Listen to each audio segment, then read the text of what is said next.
नमस्कार प्रिय दर्शक आज आपको स्वागत जनाऊँ मिथुन राशि विषय पूर्व भिडियो जानी आज कर्कट राशि और लग्न व्यक्ति मानकर गुण व्यक्तित्व विषय जाना गुण भल गुण आम भल गुण विषय ही चर्चा कर मानव मात्र जो भल अच्छी से मंद भी अच्छी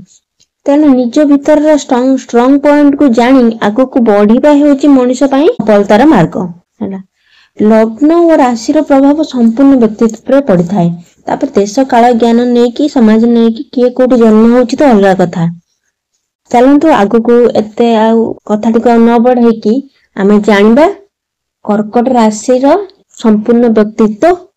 कथा केमिति से कौन तांकर सफलतार मार्ग केमिति से सफल होइथांती तांकर विशेष गुण कौन से गुड़िक जाना आज निजे पछे ठकी जीवी अन्य मानू ठकवाक देविनी बा निजे पछे ठकी जाए अन्य माने न ठकंतु एटा होची कर्कट राशि बा लग्नर लोक मानकर विशेष गुण से माने निजे ठकी जिवे किंतु अन्य मानू ठकवाक देबेनी बहुत भल गुण तांकर एटा जोटा कि तांकर कर्म को बैलेंस करे किछि मंद गुण लोकंकर अछि खाली मंद गुण हेले तो आमर द्वारा खराब हो जीवन आम पृथ्वी तो आम समाज किछि भल लोक अछंती एमाने से भल लोक भीतर जाती बैलेंस करंती जिनछरा को तो मोटा मोटी भाव कहबी जो माने महापुरुष बा सेई मानकर जन्म ही ए राशि रे होई थाए और ए राशि और लग्न रे होई थाए बहुत माने बाप को बहुत कथा चिंता करंती शरीर मुखमंडल रे चंद्रमार आभा नेकी माने जन्म हुंती एही राशि और लग्नर व्यक्ति अन्य मानकर कथा चिंता करंती अन्य मानक कथा भाबंती माने सब बेले घर पाखापाखी परिवार पाखापाखी रहिबाकू पसंद करथांती घर दूरे रहिबाकू एमाने इच्छा करंती नहीं चंद्रमा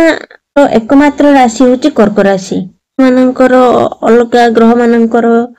दुईटी राशि अछि किंतु चंद्रमांकर ए गोटे राशि होची कर्क राशि आ कर्कट राशि और लग्न एमानकर भाग्यपति होचंती देवगुरु बृहस्पति एमानक धार्मिक आ कला रे परिपूर्ण करंती बहुत कलाकार होइथांती माने कलाकार होइथांती शिक्षा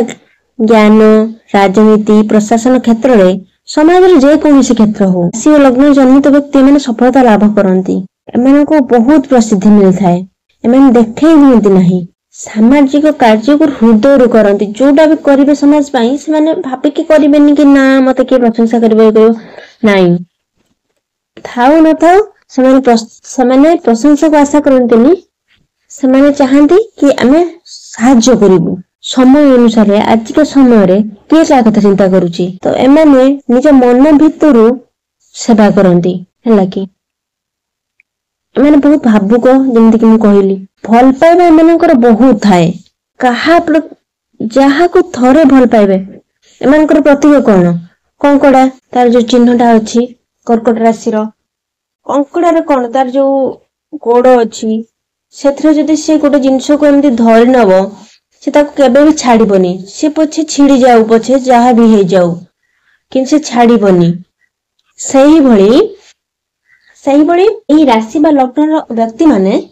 यदि कोनोसी कहार हाथ धरि नेबे से हाथ छिड़ी जाऊ किछ असुविधा होछि हे जाऊ शेष पर्यंत भी हाथ छाड़ीबेनी से हाथ छिड़ी जीवा पछे ताको छाड़ीबे नाही शेष पर्यंत से संपर्क को विश्वास सहित धैर्य सहित सबले सपोर्ट करिवे जीवन काल भितर माने बहुत सम्मानित होंती पद प्रतिष्ठा मान सम्मान प्रसिद्धि सब पांती जोटी खराब गुण अछि सेठे माने बैलेंस करी चलंती एमानको भलो गुण द्वारा आज भिडियो टिकु एट रखिबा आशा करूची आपण मानको भलो लागिथिबो जदि भलो लागिथिबो ताहले निश्चित कमेंट टिए करिवे पुणी देखाबा आउ गोटे राशि को नहीं आसबि या पर राशि सिंह राशि को नहीं आम चर्चा करबा सिंह राशि विषय आ पर वीडियो रे आम चर्चा करबा सिंह राशि विषय रे तो धन्यवाद।